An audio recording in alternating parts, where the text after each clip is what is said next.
ఏదైనా special chicken recipe try చేయాలనుకుంటున్నారా? అయితే రండి, ఈ గుంటూరు చికెన్ మసాలా చేసుకుందాం.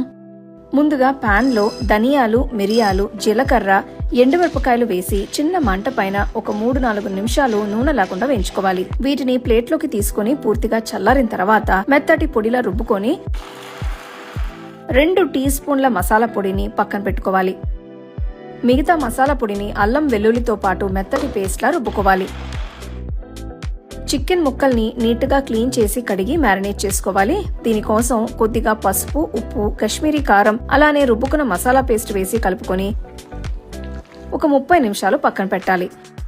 ఇప్పుడు కడాయిలో నూనె, ఆవాలు, జీలకర్ర వేసి వేపుకుని ఆవాలు చిటపటలాడిన తర్వాత తరిగిన ఉల్లిపాయ ముక్కలు, పచ్చిమిరపకాయలు వేసి మగ్గేంత వరకు కలుపుకోవాలి. ఇప్పుడు మ్యారినేట్ చేసి పెట్టుకున్న చికెన్ ముక్కలు, తరిగిన టొమాటో ముక్కలు, పక్కన పెట్టుకున్న మసాలా పొడి, కరివేపాకులు వేసి కొద్దిగా నీళ్లు పోసి అన్ని కలిసేలా కలుపుకోవాలి. మూత పెట్టి 15 నిమిషాల ముక్కలు ఉడికేంత వరకు ఉడకనివ్వాలి. ఇంకాస్త మసాలా పొడి, తరిగిన కొత్తిమీర వేసి గార్నిష్ చేసుకుంటే spicy Guntur chicken masala ready. చేసిన వెంటనే బాగా వేడివేడిగా తింటే అబ్బా అద్దరింది.